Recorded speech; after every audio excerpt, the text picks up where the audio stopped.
자, 1번서부터 좀 보겠습니다. 2019년 경찰 문제인데요. 고조선에 대하여 올바르게 진술하고 있는 것을 모두 골라라 그랬어요. 자, 이게 정말 문제가 잘 출제된 문제인데, 최초로 고조선을 언급한 문헌은 중국 춘추 전국시대에 편찬된 관자이다. 맞습니다.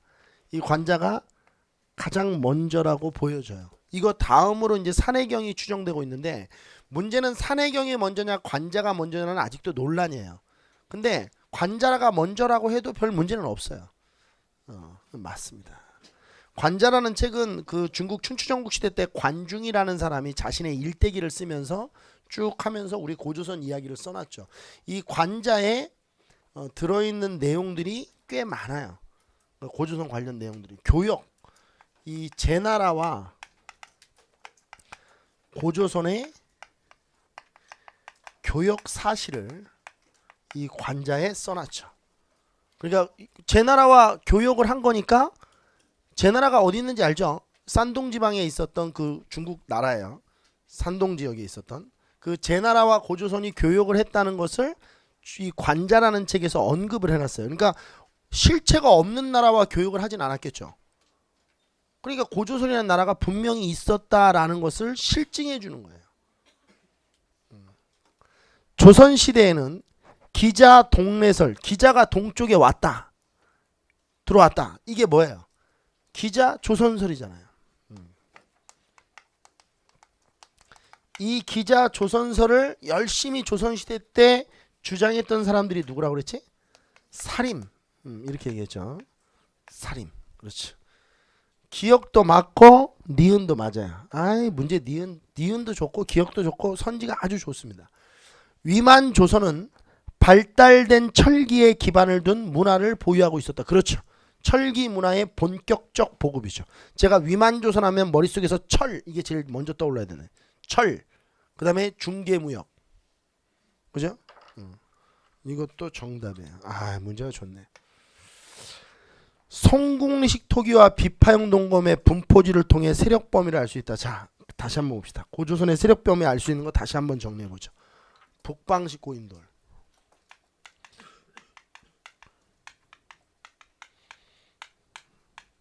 또 한번 써보는 거예요. 미송리식 토기,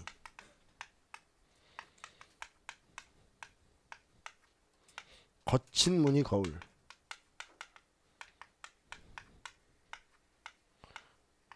비파형 동굴. 이걸 먼저 썼어야 되는데, 뭐 아무튼 송궁리식 토기는 한반도 남부잖아.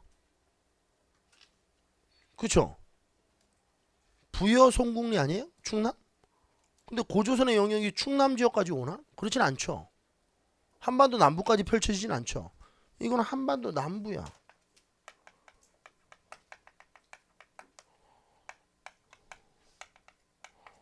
이건 답이 아니네. 정답은 기억 니은 디귿이네. 최근에 고조선 문제치고는 정말 잘 짜여진 문제죠.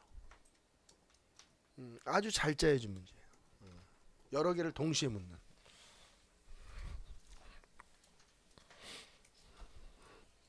이런 문제를 맞춰야지. 선지 봐봐.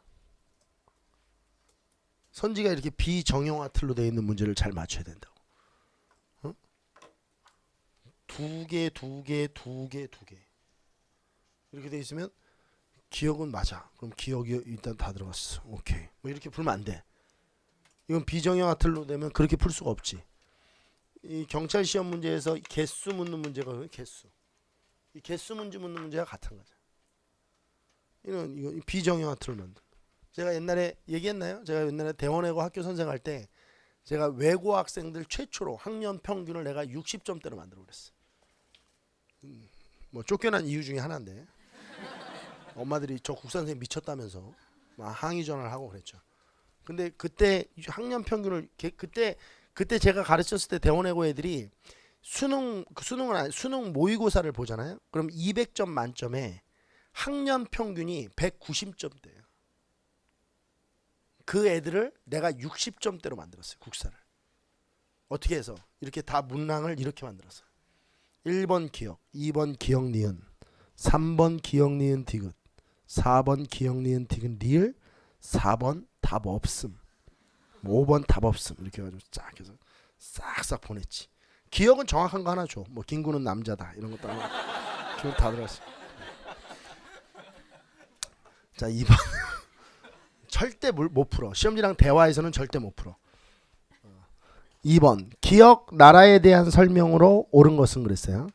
주나라가 쇠약해지자 연나라가 스스로 왕을 칭하고. 자 우리 주나라는 우리가 역사 속에서 배운 적이 없지만 연나라를 우리가 배운 적이 있단 말이야. 연나라는 항상 누구랑 연결돼서 나오는 나라야. 고조선과 연결돼서 나오지. 그죠?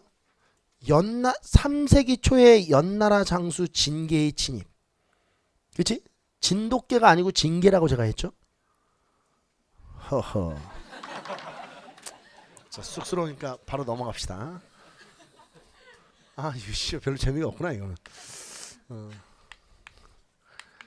기원전 4세기경이 되면 고조선이 연나라와 대립을 해.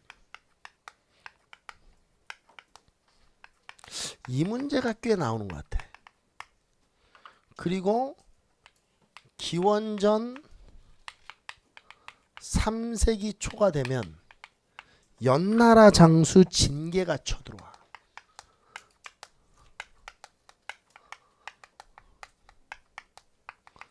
진계의 침입이 있지. 그래서 서쪽 땅 2000여리를 빼앗기고 만번안을 경계로 하면서 고조선의 중심지가 평양성으로 이동한다. 중심지가 이때 평양성으로 이동하죠.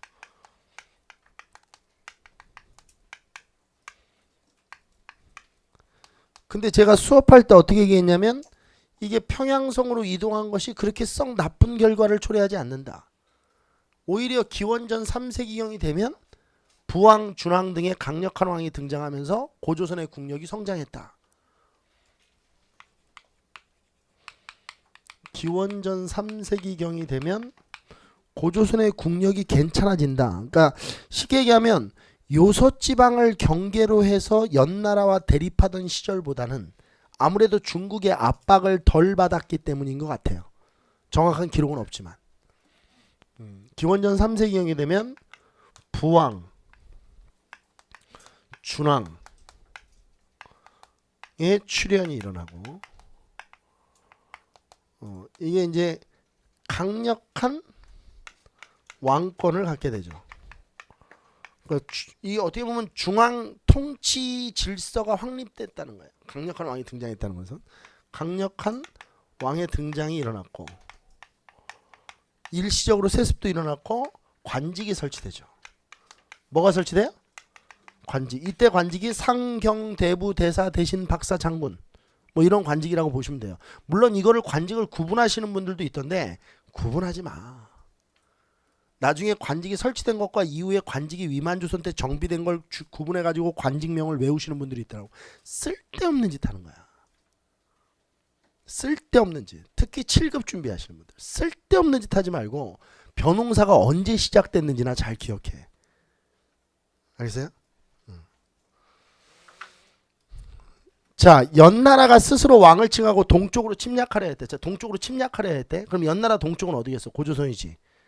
이것의 후 역시 고조선의 왕 역시 스스로 왕을 칭하고 군사를 일으켜 연나라를 공격하려 했는데 대부인 얘가 간하여 중지하였다. 이렇게 돼 있어. 그럼 결국 연나라와 어느 나라가 충돌했느냐? 이건 고조선이지 뭐. 이거 얘기하는 거 아니야? 이거잖아.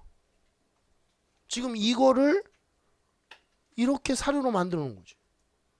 근데 이건 놀라운 게 아니고 사료를 제가 어떻게 해야 되는지 아까 전에 얘기했어. 문제를 통해서 사료를 이해하는 게 중요한데 지금 이 사료가 어떤 역할을 하느냐.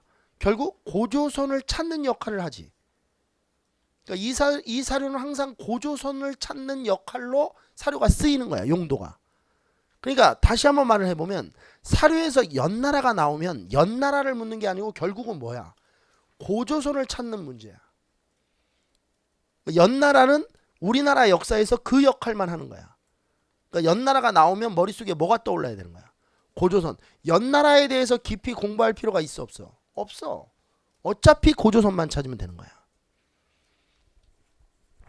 전연의 공격을 받아 심한 타격을 받았지. 그렇지. 언제? 언제? 받았어? 이 연이야? 이 연을 전연 후연으로 나누는 거야? 말도 안 돼. 이 전연은 선비족이지. 이거 이름 완전히 페이크라고 그랬죠 제가. 절대 안 쳐들어올 것 같죠? 엄청 쳐들어온다고 그랬지. 전연 다음에 뭐야? 후연이지. 이거는 고구려야 고구려. 그 다음에 또 있어. 부여도 있어. 부여도 여기 쳐맞아. 부여, 고구려, 부여 다 맞아. 전연에 누가 쳐들어왔었지? 모용황. 이거 모용황이 저거 황제야, 왕이야. 지 왕이란 뜻이야. 그 황이 그 황제란 뜻이야, 지가. 이게 무슨 장수가 아니야, 모용황이. 왕이 친정한 거야. 이 전연에 모용왕이 쳐들어와서 고구려도 부여도 심각한 타격을 받습니다. 매년 10월 무천이라는 무천? 동해? 근데 이런 걸 질문하면 안 되죠. 선생님, 왜 무천은 동해입니까? 이런 질문은 아주 옳지 않은 질문이죠. 박석김 씨가 왕위를 교대로 계승한 건 신라. 8조의 법을 제정하였는데 3조항만 전해진다. 그렇죠. 반고의 한서 지리지에 8개의 법조항이 있다고 해놓고 3개만 써놨죠. 이게 맞네. 그리고 결국 답은 이 문제 2번 선지를 잘 보면 결국 2번 이 사료를 읽고 뭐만 찾으면 되는 거야. 고조선만 찾으면 선지는 전혀 어렵지 않네. 그죠? 그럼 다시 한번 해보는 거야. 아, 연나라가 나올 때 고조선을 찾으면 되는구나. 그러니까 이 사료를 키워드를 막 연나라 이렇게 하려고 하지 말고 전체적인 어떤 역사적 진행 상황 속에서 이해하는 거야. 연나라를 우리가 언제 배웠지? 아, 고조선 때 배웠지. 그러면 연나라가 사료에서 나올 때는 이렇게 고조선과 연결해서 나오는구나. 그럼 고조선 문제를 낼 때 연나라와 대립한 거를 주는구나. 이렇게 해서 기억을 하면 되는 거야, 사료를. 특히 다시 한번 말씀드리지만 기출문제 풀 때 사료를 잘 봐놔야 돼. 우리 아까 전에 선사시대는 구석기 신석기 때까지는 사료가 없어요. 이제 여기서부터 이제 사료가 나오기 시작하는 거죠. 정답은 몇 번이 정답이에요? 4번이 정답이에요. 이게 2018년 국가직 7급 문제야. 3번 보게요. 3번. 고조선에 대한 설명 중 옳지 않은 걸 찾아라 그랬어요. 옳지 않은 건. 자, 표제 음주 동국사략이라고 하는 것은 조선 중종 때 유희령이라는 사람이 쓴 책인데 유희령을 기억하는 것보다 더 중요한 게 있어요. 조선 중종 때라고 쓰고 이 표제 음주 동국사략은 뭐가 바뀐 그러니까 뭐를 간략하게 쓴 거냐면 동국통감을 간추린 거야. 뭐를 간추린 거야? 동국통감이라는 책을 간추린 거라고. 이 동국통감은 서거정이 쓴 거지. 성종 때, 그치? 조선 성종 때 우리 동동동 할 때 그 동에 들어가는 거야. 그리고 이 동국통감은 제일 중요한 게 뭐냐면 고조선부터 고려 말까지를 장편으로 쓴 거야. 길게. 우리나라 최초의 장편 역사서지. 동국통감은 되게 중요한 역사서야. 근데 이 동국통감이 너무 장편사서니까 어떻게 해놓은 거야? 간추려 놓은 거야. 이게 최초의 장편사서거든. 고조선부터 고려 말까지 쓴. 근데 이게 이렇게 기니까 표제음주 동국사략을 써서 이걸 간추린 거야. 간추린 책이다 이렇게 보시면 돼. 그럼 표제음주 동국사략에는 어떤 내용이 들어가 안 들어가? 고조선 내용이 들어가겠지 당연히. 간추렸다고 해서 빼진 않았을 거 아니야. 맞아 이거는. 옳지 않은 거 찾는 거야. 요령지방과 대동강 유역을 중심으로 독자적 문화를 이루온 별. 그렇지. 초기에는 요령지방, 대동강 유역. 이거 중심지 이동설이지. 응? 중심지 이동설. 고조선의 중심지 이동설. 기원전 3세기경에는 3번입니다. 강력한 왕이 등장하여 이 강력한 왕 이름이 뭔데? 부왕, 준왕. 부왕, 준왕. 등장하여 왕위를 세습하였으며 이 왕위 세습은 삼국시대 때 왕위 세습과 다르게 무슨 세습이라고 그랬지? 일시적 세습이다. 그걸 기억하라고 그랬지. 헷갈리면. 선생님, 왕위 세습은 삼국시대부터 되는 거 아닌가요? 맞아요. 근데 이건 뭔가요? 일시적 세습이에요. 일시적 세습이다. 요서지방을 경계로 대립했던 연나라의 이딴 대립했던 연나라의 이딴 공격으로. 그럼 맞네. 근데 여기서 멸망하면 어떻게? 그럼 위만조선은 뭐야? 그럼 이때 멸망하면 그럼 위만은 어떻게 되는 거야? 이게 잘못된 거죠. 이런 문제를 더럽다 이렇게 얘기하는 거예요. 그래서 제가 보는 한국사 문제 중에서 더러움의 끝판왕은 경간부 후보생 문제야. 그래서 경간부 후보생은 그럴 수밖에 없는 게 경쟁도 되게 치열하지만 이거는 합격을 하는 순간 경위로 출발을 해요. 경위. 순경에서 경위가 되려면 거의 한 20년 걸려요. 그러니까 우리로 얘기하면 뭐예요? 행정고시죠. 행시 문제니까 이렇게 어려운 거야. 우리로 얘기하면 경간부 후보생 문제는 행시야, 행시. 우리 행시는 국사 문제를 안 보니까 지금 없는 거지. 행시 문제가 만약에 5급 행정고시에서 국사가 생긴다. 그럼 이런 스타일로 나오는 거야. 이런 스타일로 나오겠죠. 근데 행시 문제를 풀 수 있어야 돼, 없어야 돼? 있죠. 뭐 어려워? 좀 어려워. 표제음주 동국사락 이런 건 좀 어렵지. 자, 그 다음에 4번 볼게요. 4번. 자, 여기까지만 하고 그냥 그만둡시다. 첫날인데. 고강렬이 너는 첫 판부터 장난질이냐? 이런 거. 이중석 너는 첫 판부터 시간을 어기냐? 그냥 생각나는 대로 주저리는 거예요. 너무 신경 쓰지 마세요. 지금 표정이 신경 안 써. 고조선을 주제로 한 학술대회를 개최할 경우 2019년 서울시 구급 문제입니다. 올해 봤던 거죠. 6월에 시행됐던 거. 언급될 내용으로 가장 적절하지 않은 것은 위만의 이동과 집권 과정. 이거는 고조선에서 굉장히 주로 다뤄야 되죠. 왜냐하면 위만조선은 굉장히 고조선에서 중요한 부분이니까. 정답은 이거예요. 진대법은 고구려와 관련된 거죠. 194년 고국천왕 때 을파소의 건의로 시작이 된 춘대 춘합제도고 중석이는 진대법을 30분을 설명했다는 그런 비하인드 스토리가 있죠. 범금이라고 해도 돼요. 법금이라고 해도 되고 범금 8조에 나타난 사회상. 그렇죠. 8조법은 고조선의 사회상을 보여줍니다. 비파형동건 문화권과 국가의 성립. 그렇죠. 비파형동건 문화권은 고조선의 문화권이고 국가도 우리나라 최초의 국가가 고조선이니까 다 연결이 되는. 정답은 2번이 정답이에요.